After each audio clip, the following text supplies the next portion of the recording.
Antes de começar a falar quem são os bilionários influentes que se foram, eu vou te revelar o que realmente aconteceu com o submarino. Mas, caso não queira saber, é só pular essa parte, pois deixei o vídeo separadinho por capítulos para você. E para receber mais vídeos sobre negócios, desenvolvimento pessoal ou notícias sobre esses temas. Agora chega de enrolação e vamos para o que interessa. Tudo começou quando um grupo de bilionários influentes resolveu aceitar um convite da empresa OceanGate para uma excursão que tinha como objetivo levar essas pessoas aos destroços do Titanic, que fica bem lá no fundo do mar, a 3.800 metros de profundidade. Vale ressaltar que antes da excursão foi assinado um termo para fazer esta viagem. A excursão foi no litoral do Canadá e estava prevista para durar 8 horas e custou por pessoa $250 mil, ou quase R$ 1.200.000. E um dos bilionários ainda postou na sua rede social sobre essa expedição no qual ele estava fazendo e tinha na descrição da sua foto a seguinte frase: será a única expedição tripulada ao Titanic em 2023.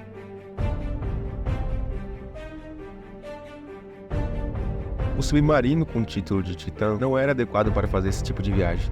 Para começar, o formato do submarino não seria adequado para a navegação em grande profundidade. E também tinha um casco e o vidro muito fino. E por sinal, não tinha uma certificação adequada para fazer esse tipo de excursão. E ainda está sendo investigado para saber se pode ter acontecido algo a mais. Mas, até agora, o casco e o vidro do submarino foi o motivo principal para a excursão acabar fracassando. E por conta do submarino não ser o adequado para a viagem, acabou que não aguentou a pressão da água. E simplesmente o submarino implodiu junto com os tripulantes. Há um vídeo que simula como aconteceu a implosão. Olhem a seguir.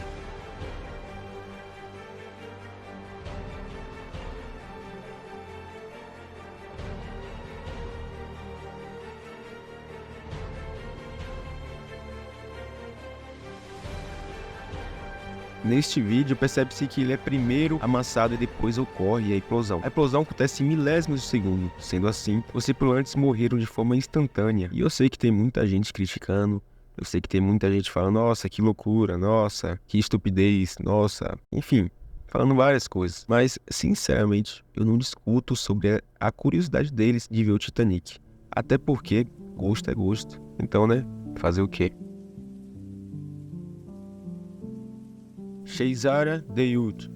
Ele tinha 48 anos, era um dos maiores empresários do Paquistão e um dos homens mais influentes do país. Shehzada era casado com Christiane, uma empresária alemã de 46 anos e tinha 2 filhos com ela. Dawood era vice-presidente de uma empresa chamada Engro Corporation, fundada como uma empresa de fertilizantes em 1965, e hoje uma das maiores empresas do país, que emprega mais de 2.600 pessoas e tem operações em uma ampla gama de negócios. A Engro opera através de 4 divisões: agricultura, energia, petroquímica e infraestrutura de telecomunicações.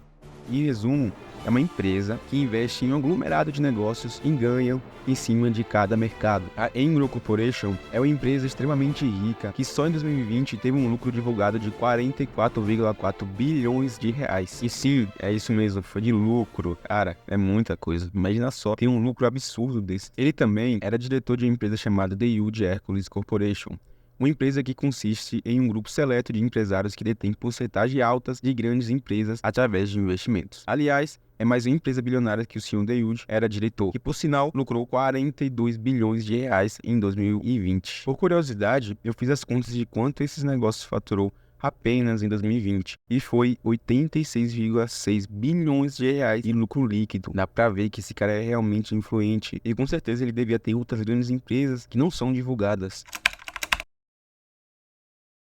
Shehzada também era uma pessoa filantrópica que fundou uma empresa chamada a Fundação Dawood. Esta empresa ajudava pessoas necessitadas a ter acesso à educação, incluindo aqueles com deficiências físicas ou de aprendizagem. Esta fundação detém várias escolas, entre elas Escola de Negócios, Escola de Artes Visuais e Design, escolas comuns, entre outras escolas, são todas de livre acesso para a população. Ele também fez grandes doações privadas para combater o Covid-19 no Paquistão. E outra coisa, este bilionário assinou junto com a Fundação Engro Corporation um acordo de cooperação de 3 anos com a Fundação Bill e Melinda Gates, que é uma organização filantrópica que busca melhorar a saúde global, combater a pobreza e promover a educação em todo o mundo. E sabe outra coisa interessante sobre ele? É que relatos da mídia indicam que Dawood tinha um grande interesse em investigar habitats naturais e energias renováveis. Ele foi descrito como um entusiasta da fotografia. Ele era apaixonado pela fotografia da vida selvagem e pela exploração de diferentes habitats naturais. Quem diria, né?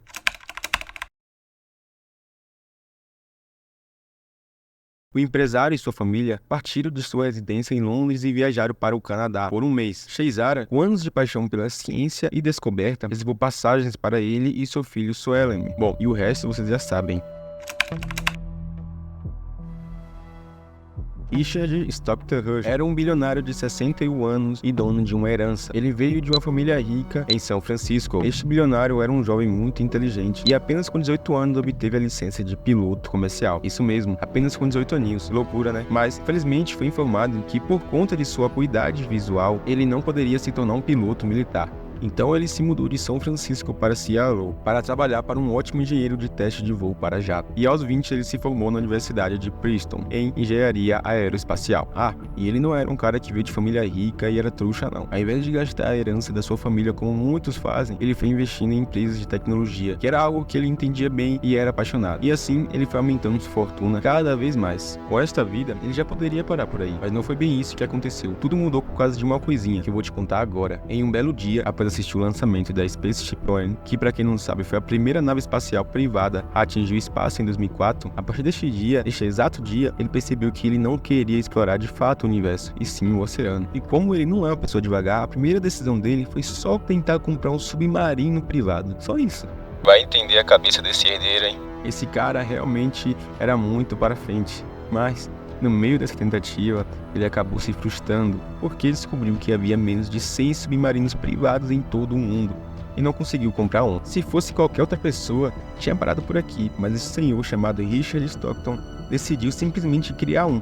Isso mesmo, ele não conseguiu comprar o submarino, então não satisfeito, ele decidiu criar um submarino. Ele decidiu criar. Caraca, né? Porém, durante esse processo, ele concluiu que havia demanda suficiente para o turismo oceânico subaquático e que ele, por sua conta e risco, iria explorar o desenvolvimento de novos submersíveis de mergulho profundo, que iria permitir novos empreendimentos comerciais, incluindo mineração de recursos e mitigação de desastres. E aí, nasceu a empresa OceanGate, que ele fundou junto com Guilherme Soelle em 2009, que é um grande empresário no ramo da tecnologia. Entre os passageiros do submarino batizado de Titã está Hamish Ward, um empresário britânico, piloto, explorador e turista espacial. O britânico era aventureiro de 58 anos. Ele cresceu em Hong Kong e virou piloto em meados da década de 1980 e abriu sua empresa de aeronaves depois de ganhar muito dinheiro com softwares bancários. A sua empresa de aeronaves se chama Action Aviation, uma concessionária de jatos particulares com sede em Dubai. Ou seja, era um cara muito influente. Era um cara muito rico também. Era um cara muito rico, influente e, além de tudo, era um cara com muitas experiências, muitas aventuras mirabolantes, de fato. Eu vou te contar isso aqui. Além de empresário, ele foi um aviador renomado por seus feitos históricos, como o recorde mundial de velocidade na volta ao mundo por via aérea, cruzando os polos norte e o sul. E não para por aí, suas aventuras também incluíram uma viagem espacial pela Blue Origin e uma descida ao abismo oceânico mais profundo do planeta, na Fossa das Marianas. Meu queridos, dá pra ver que este homem era muito aventureiro mesmo. Este bilionário tinha 77 anos e começou sua carreira na Marinha Francesa, onde serviu como oficial especializado em desminagem e mergulho e intervenção subaquática profunda.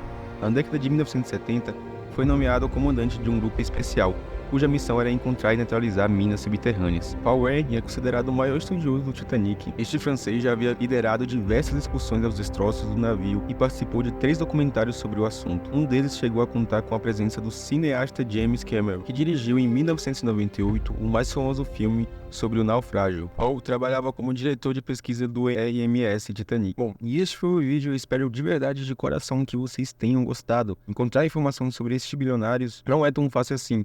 Até porque eles não são tão conhecidos assim. Que na verdade eles começaram a ser conhecidos agora, a partir desta tragédia, infelizmente.